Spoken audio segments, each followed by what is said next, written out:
bien-aimés, face à tout ce que vous venez d'entendre, le Seigneur Jésus-Christ nous interpelle de venir à lui et être sensible à sa parole.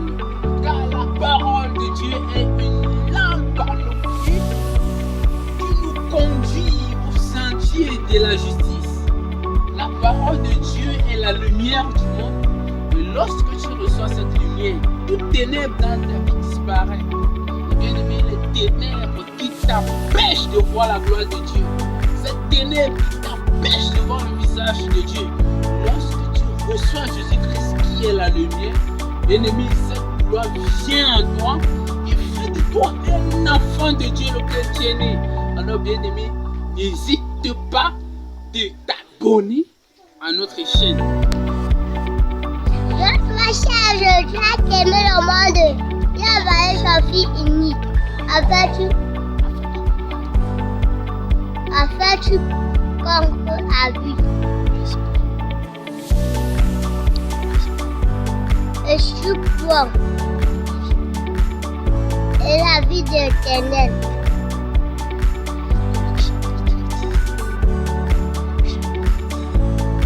Chapitre 14, verset 14. Dieu combattra pour vous et vous garderez le silence.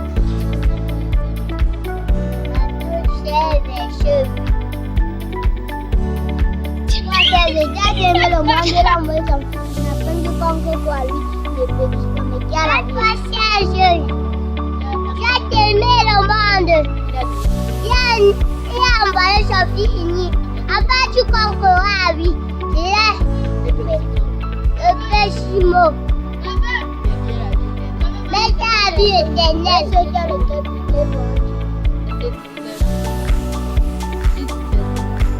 C'est de le pouvoir de marcher sur les passeurs comme Jésus, Jean dit, le voleur est venu pour voler et Dieu est venu pour donner la vie. Dieu a aimé le monde, il a donné son Fils unique afin que quiconque croit en lui ne périsse pas mais qu'il ait. Matthieu 5, verset 8. Matthieu 7, verset 8. Heureux ceux qui ont le cœur pur car ils verront.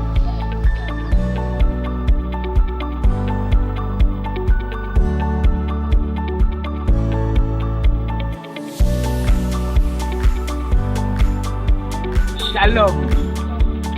J'aimerais essayer de partager avec vous les versets clés de la Bible que j'ai mémorisés en tête, qui m'aident tous les jours à maintenir ma lampe spirituelle allumée.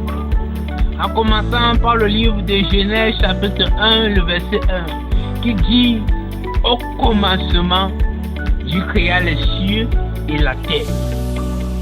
Cela ne m'impressionne pas, car Dieu est tout puissant. Les scientifiques pourront te dire que non, c'est voici comment le monde a été fait. Ça a d'abord été une terre, ça a d'abord été un coup d'eau, ça a d'abord été ceci. Mais la Bible dit, Genèse 1:1, au commencement, Dieu créa les cieux et la terre. Et mon deuxième verset qui me fait toujours penser et maintenir ma lampe allumée se trouve dans le livre de Deutéronome, chapitre 22, le verset 5. Il dit, un homme ne portera pas un habillement de femme, et une femme ne portera pas un habillement d'homme. Quiconque fait ces choses est une abomination aux yeux de l'Éternel. Bien-aimé, c'est la Bible qui nous dit qu'on ne doit pas s'habiller comme une femme, nous les hommes. Tu pourras te poser cette question. Quel est donc l'habit des femmes et l'habit des hommes? Mais bien-aimé, la nature nous enseigne le vêtement d'un homme. Et la nature nous enseigne le vêtement d'une femme. Bien-aimé, si tu t'habilles un habit de femme, tu n'as qu'à sortir et on te dira, il s'est habillé en tel type d'habit. Et c'est une abomination aux yeux de Dieu.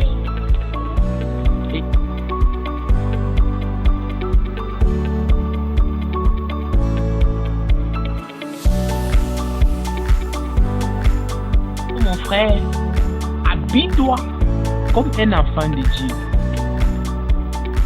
Le second verset se trouve dans le livre d'Exode, chapitre 14, le verset 14, où les enfants d'Israël étaient coincés par la mer Rouge. Et par derrière eux se trouvaient les ennemis qui venaient avec rage pour les détruire et pour les écraser.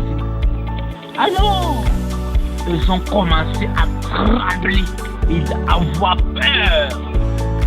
Puis Dieu dit à Moïse, dis à ce peuple de garder le silence, que l'Éternel Dieu des armées combattra pour eux. Bien-aimé, ça arrive souvent dans la vie que nous avons les situations qui nous empêchent d'avancer, qui risquent de refroidir notre foi. Mais le Seigneur te dit de ne pas avoir peur de cette persécution, de ne pas avoir peur de cette personne qui te rend la vie amère, mais de rester dans la sainteté et la vérité et dans la prière, que l'Éternel Dieu des armées combattra pour toi. La Bible continue à nous dire dans le livre de Josué chapitre 1, le verset 8, que ce livre de la loi, c'est-à-dire la Bible que tu rejettes, ne s'éloigne point de ta bouche, de ton cœur, de tes actes, de tes pensées.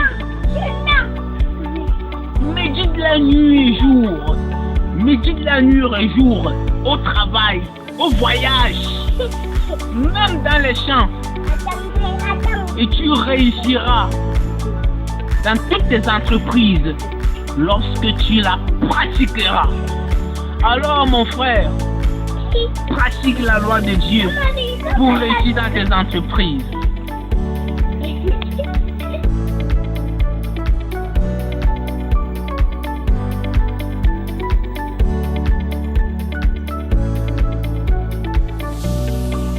La Bible continue à nous dire dans le livre de Matthieu, chapitre 5, le verset 17, l'Éternel Dieu qui est Jésus-Christ dit qu'il n'est pas venu pour effacer la loi de Moïse, pour abolir la loi de Moïse, mais pour l'accomplir.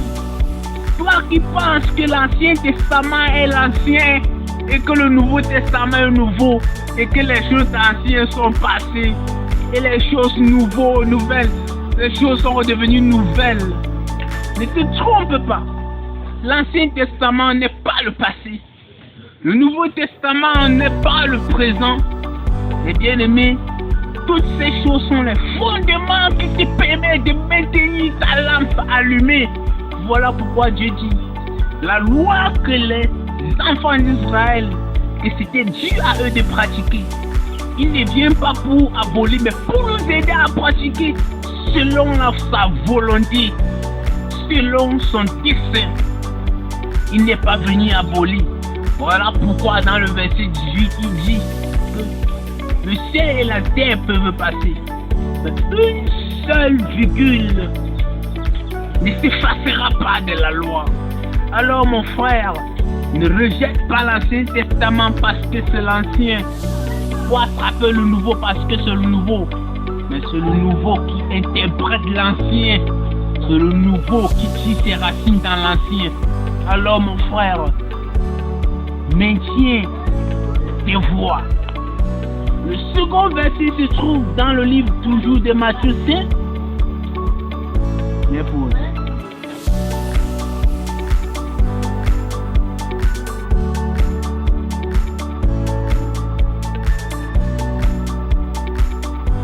Sainteté, nul ne peut voir Dieu. La Bible nous dit dans le livre de Psaume chapitre 23, le verset 1, le verset 5. La Bible nous dit, l'Éternel est mon berger, et je ne manquerai de rien. Bien-aimé, l'Éternel est-il ton berger? Pose-toi cette question. Pour plusieurs personnes, c'est le diable qui est le berger. Un berger, c'est celui qui dirige un troupeau. Fais-tu partie du troupeau de l'Éternel? Ou bien fais-tu partie du troupeau du diable? La Bible dit dans ce chapitre, qui conduit ses enfants dans les sentiers de la justice. Bien-aimé, pose-tu la question, es-tu propulsé au sentier de la justice de Dieu? Continue à nous dire dans le livre de Matthieu 5, le verset 29, que si ton œil droit, si c'est ton œil droit qui te pousse à tomber dans le péché, arrête-le et jette. C'est mieux pour toi d'entrer au paradis céleste avec un seul œil que de voir tout ton corps entier se précipiter dans la géhenne, l'enfer, le lac de feu.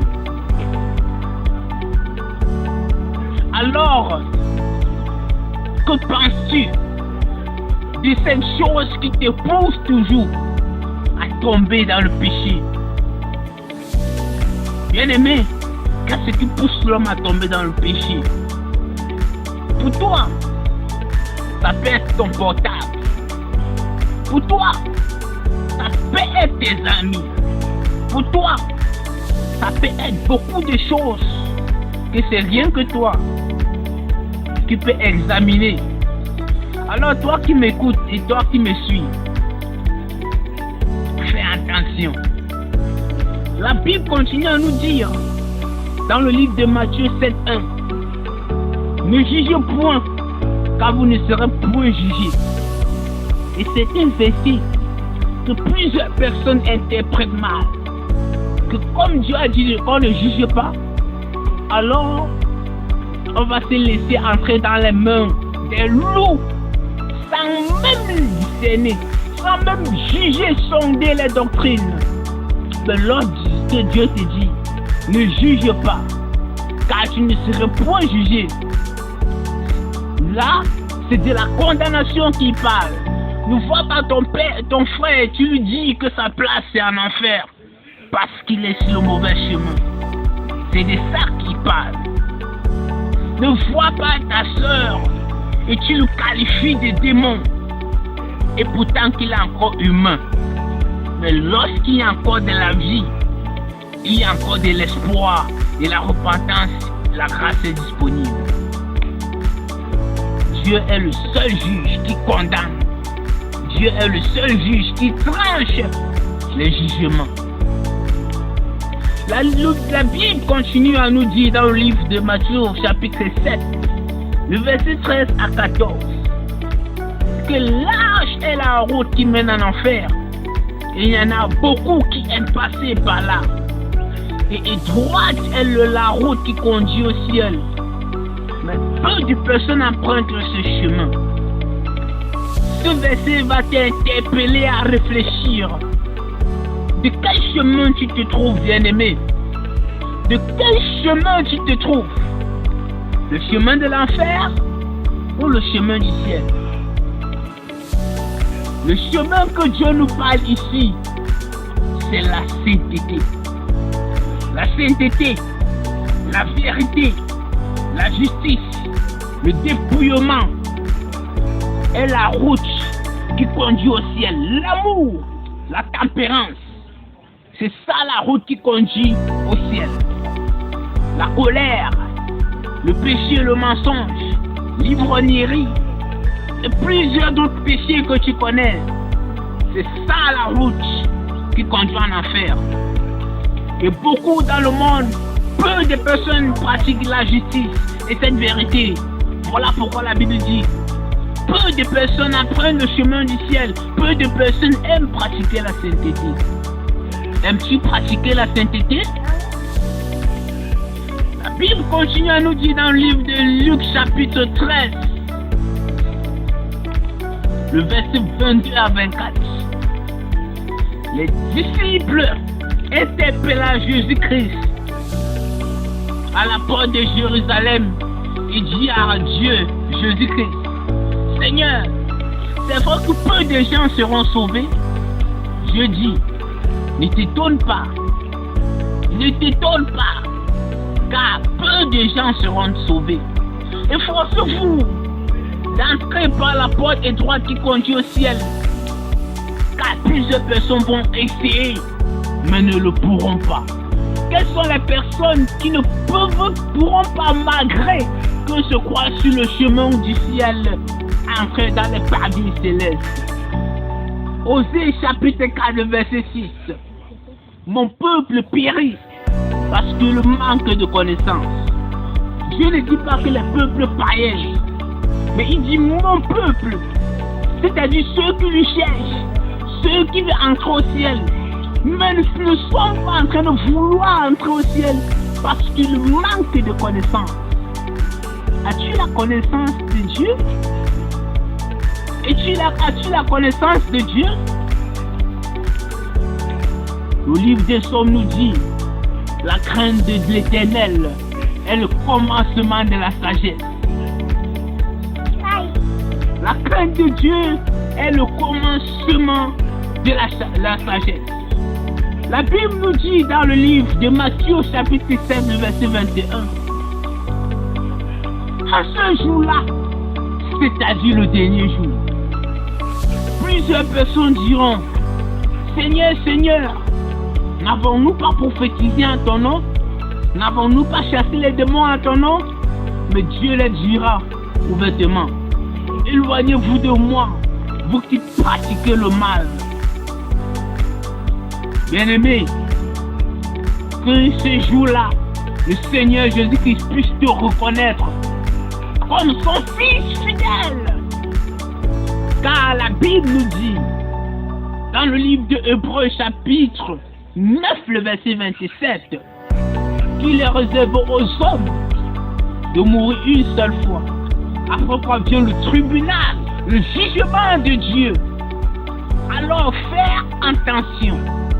La Bible nous dit dans le livre de 1 Jean 2, le verset 15, n'aimez point le monde, ni les choses qui sont dans le monde, car quiconque aime le monde, l'amour du Père n'est point en lui. Aimes-tu le monde? Le monde, c'est ce qui t'empêche de voir Dieu. C'est ce qui t'empêche d'obéir à Dieu. Ce qui t'empêche de refléter l'image de Dieu en toi. Les boîtes de nuit, l'argent, la gloire, les richesses et plein d'autres choses. Et la Bible nous dit dans le livre de Hébreux 12, 14, recherchez la paix avec tous et la sanctification sans laquelle nul ne peut voir Dieu. Recherche, mon frère, la paix et la sanctification si tu veux voir Dieu. Il nous dirige, ses enfants, dans les eaux paisibles et dans les verts pâturages. Et même quand ces enfants marchent dans la vallée de l'ombre de la mort, eux ne craignent aucun mal parce qu'ils savent que le berger est là pour les protéger, pour les arracher du danger. Voilà pourquoi le livre de Psaume 91 dit, celui qui s'abrite tout près du Très-Haut demeure à l'ombre du Tout-Puissant. Le berger est notre protecteur, est celui qui nous garde par son ombre. Alors mon frère, Jésus-Christ est bon. Jésus-Christ est merveilleux. Alors, toi qui as été touché par cette vidéo,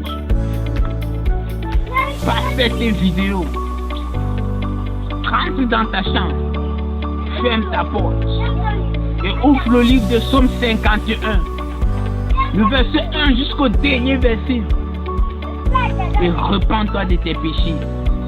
Par cette orientation de la Bible, c'était votre bien-aimé, l'apôtre Dieu gagne gloire à Abraham. Shalom.